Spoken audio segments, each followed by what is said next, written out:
Заврши жетвата на пченицата и јачменот во Штипскиот и Овчеполски регион. Сега се жнее во Пелагониско.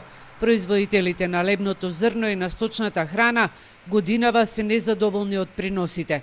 Сушата си го зеде данокот во Овчеполскиот и Штипскиот регион. Тука нашиот крај Чардаклиско по 150 кила, нема ништо. И тоа со многу слаб квалитет.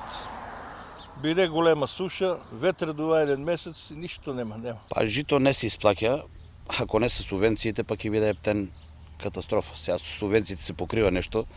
Тие што сееме со семенска има по 12.000 денара од хектар субвенции, тоа е добро. Со меркантила е 6.000 денара, ама меркантило и помалку и давате. Гледаме дека е сејано со меркантила 200-250 кила, а дека е со добра семенска е 300-350 кила принос.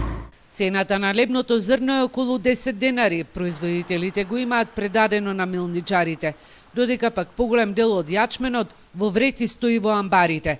Производителите ќе чекаат да го продадат на есен. Гоце Серафимов, кој има околу 60 хектари поджитни култури, вели дека причина што го чуваат јачменот е и намалувањето на сточниот фонд.